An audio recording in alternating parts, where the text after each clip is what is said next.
Good morning students and welcome back to the session. So in this we shall discuss about what is an input element and what are the different types of input elements that can be used to design a form. Okay, so the name itself specifies input means it is asking to enter something as an input onto the web page. Okay, so to prompt the user to enter something onto the web page, that can be done by using the input. Okay, input element of the HTML. And to specify the type of an input, we have to use the type attribute along with the input element. Okay, to specify the type of input, we have to use the type attribute of the input tag or input element. The different types of inputs that can be used are, you can use the input as a text, checkbox, radio button, reset, submit, password, etc. Okay, there are different types of input types which can be used to prompt the user to enter the information onto a form. So we shall discuss one by one in detail. First, let us understand what are the input attributes. So whenever we are using an input element, it has the corresponding attributes. Okay, so let us go through them. First one is the attribute and its values. What are the attributes and what are the values that can be used? So the attribute is the type. This type attribute of the input is used to specify what type of input the user wants to use. Whether you want to use a button, checkbox, file, hidden button, image, password, radio button, reset button, submit button, text box, etc. Any type can be used. Name specifies the name given to an input field. Align is used to specify the alignment, means whether you want to display the input control at the left side, right, top, bottom or the middle of the form. Next one is the alt. This alt takes the value as the text which is used to specify an alternate text for the images. So for an image, if you want to specify an alternate name, then you can use the alt attribute with the input element.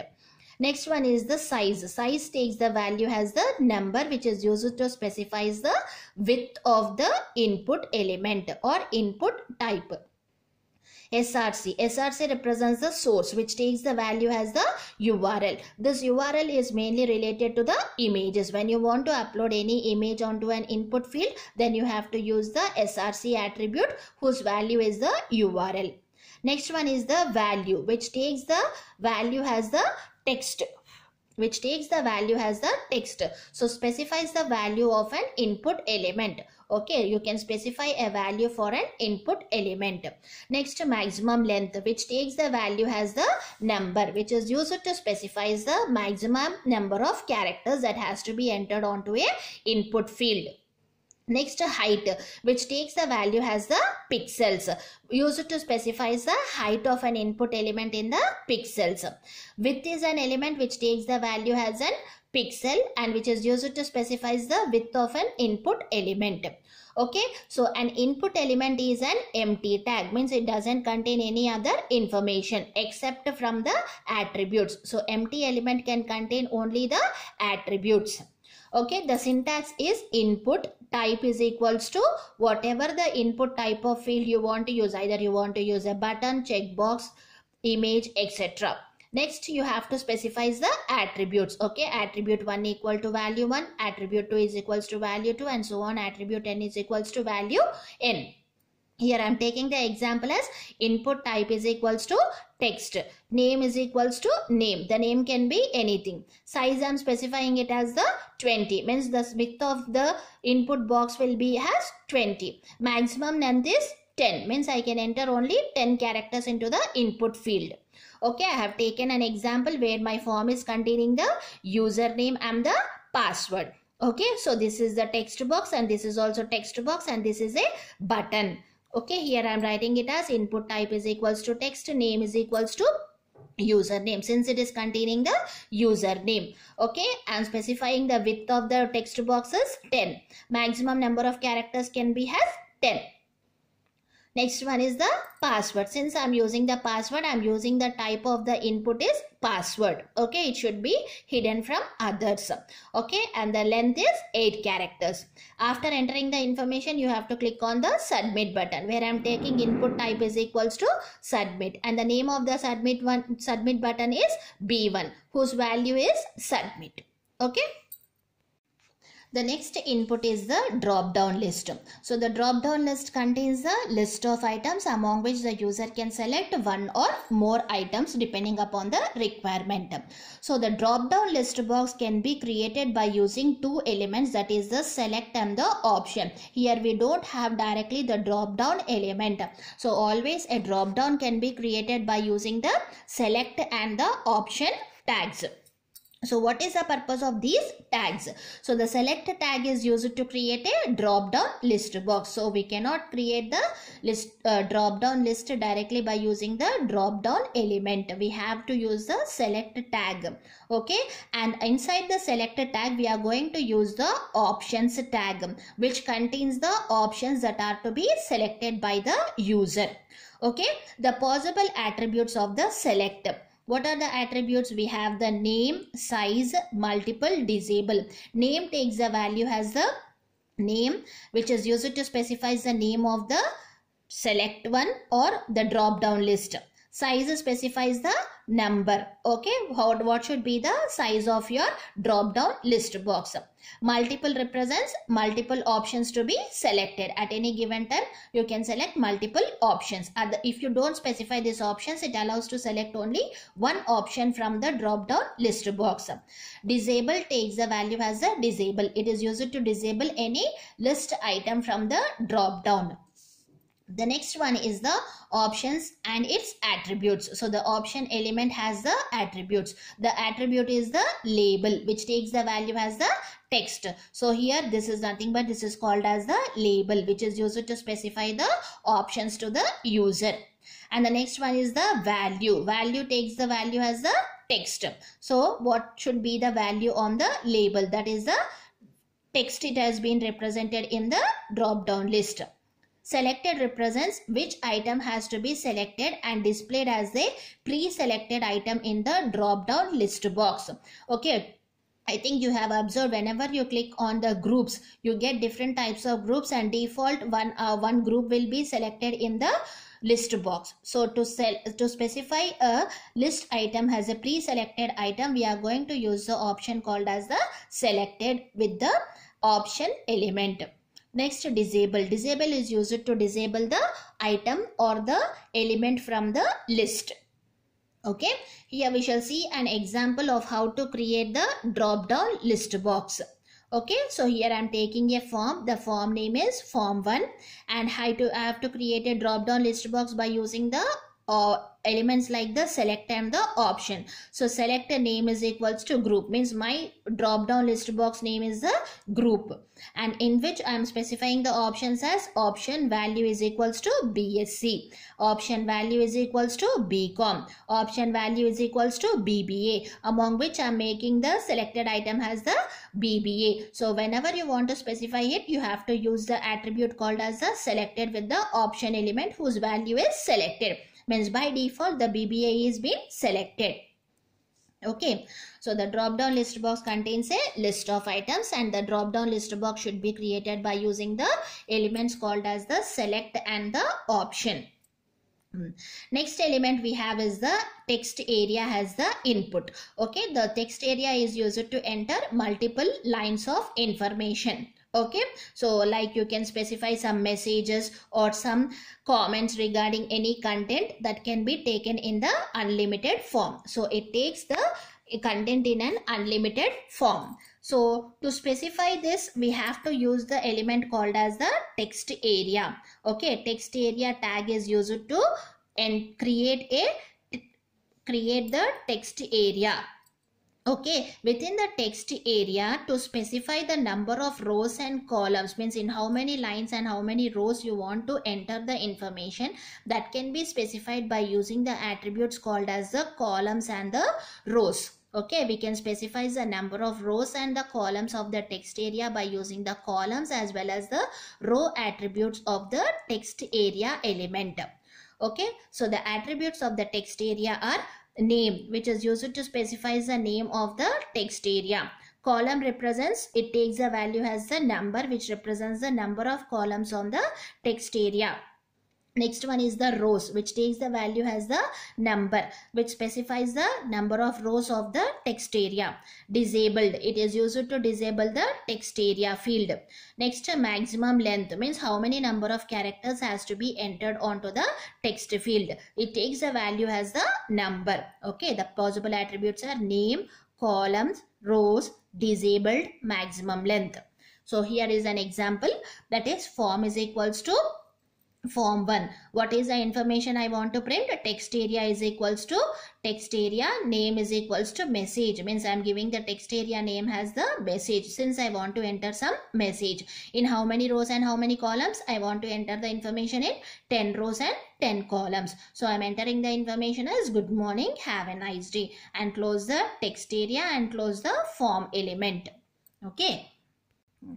Next input control is the button. So already we have discussed that the main element used is the button. So whenever you want to submit the form data, we are going to use the button. And in HTML, a button can be created in various ways. One is we can create a button by using the button element, and the other one is we can create a button by using the input element. Okay, a button can be created in two ways. One is by using the button element or else by using the input element.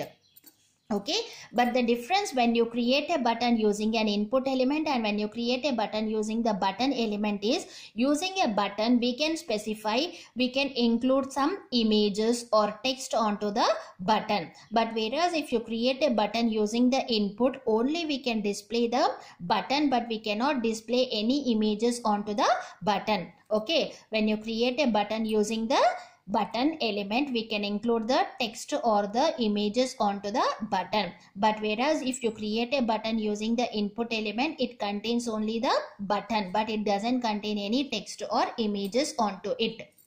Okay, the attributes of the button element. What are the attributes? It can have a name. So every button has a name which takes the value as the name. And the type means what type of button you want to create, whether you want to create a button or you want to create a reset button or you want to create a submit button. And every button has a value which takes the value as the text. I can also disable the button where it takes the attribute as a disabled and the value is also disabled. Here let us see an example. I am creating a form. The form name is form 1. Button name is equals to button 1. What type of button I am creating? I am creating a button only whose value is click here. Okay, I will get a button which is having the name has the click here. Okay, means inside the form, here a form will be displayed. Inside the form I'll have a button which contains the information has click here. Okay, I'm creating one more button. What type of button I'm creating? Reset. So whenever you enter some information onto the form and if that information is incorrect, I can reset the data. So I'll be displayed with two buttons. One is the click here button and the other one is the reset button. Okay, we can also create buttons along with the images. So to specify the user or to make the form attractive to the user, we can also include the images onto the button. For example, I want to create a form for the student registration. Okay, I want to create a form to create a student registration.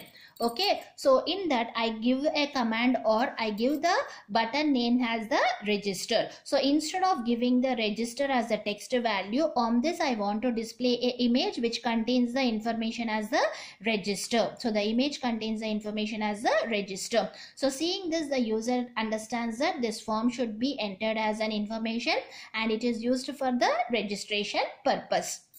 Okay, how to include an image? The input type is equals to image. Since I'm using an image on the button, it should contain as type is equals to image. What should be the name? It can be any user defined name. imb1 means image button 1. I am giving the name. Source, since it has having an image, it has to have the attribute called as the source, which takes the value as the URL. What is the URL? register.jpg.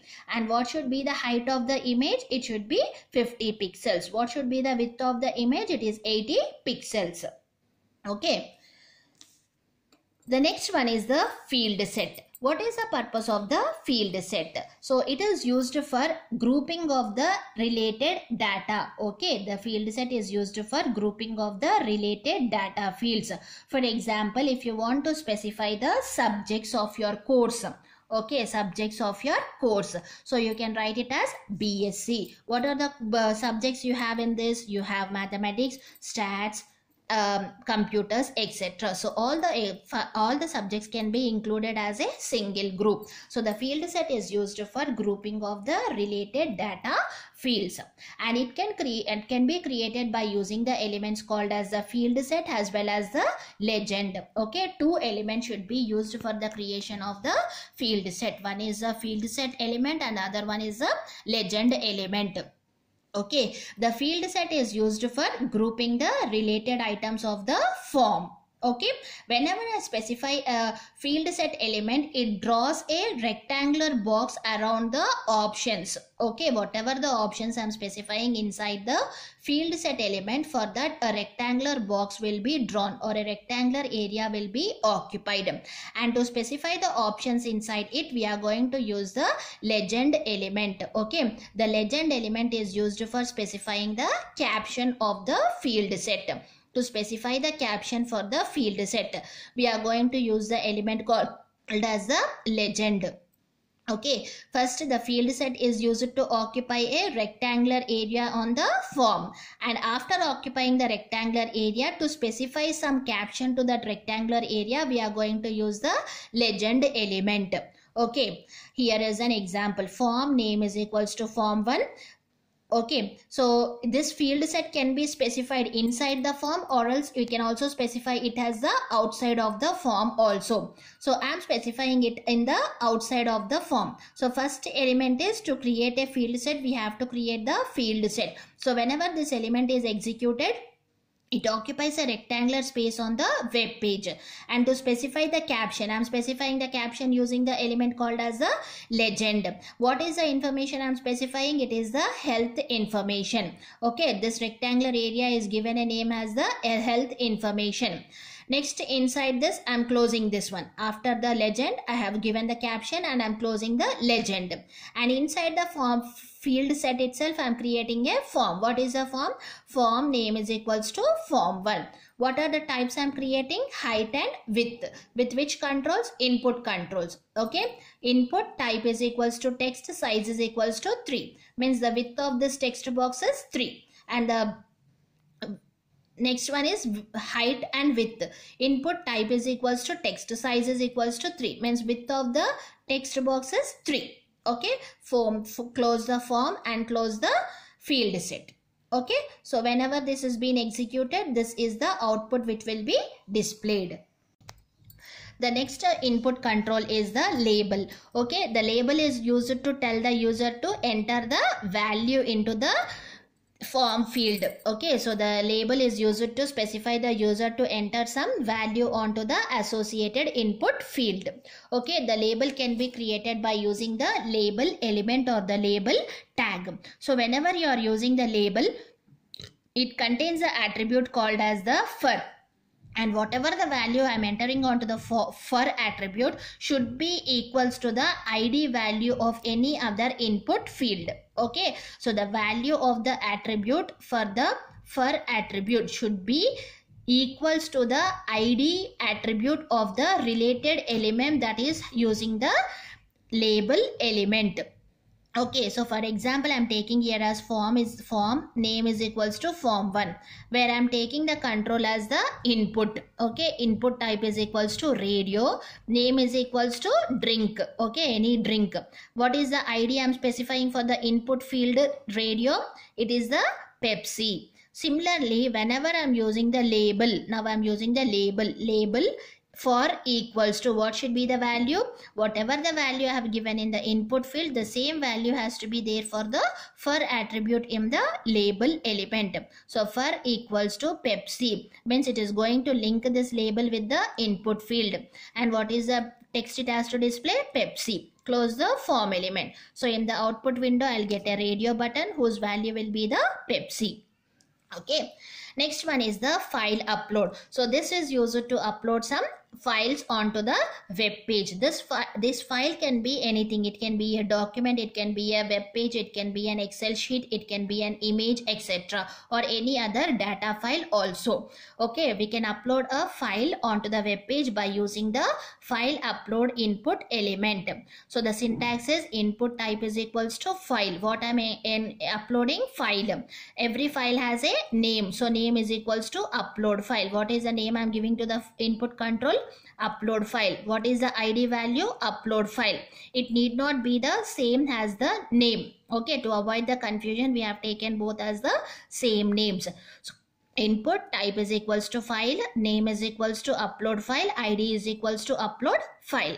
Okay, so this may include any type of file. It can be a Word document, it can be an image, it can be a document, it can be anything, etc. Okay, example is input type is equals to file, ID is equals to my file. So when this statement is executed, I'll get a element on the web page with the button browse. So whenever we click on this, and search box will be open where I can search for the file which has to be uploaded. And you can upload more than one file by using this file upload element. Okay, not only one file can be uploaded, but we can also upload more than one file at a time using the file upload button. So these are the different types of input elements of the input field of the HTML forms.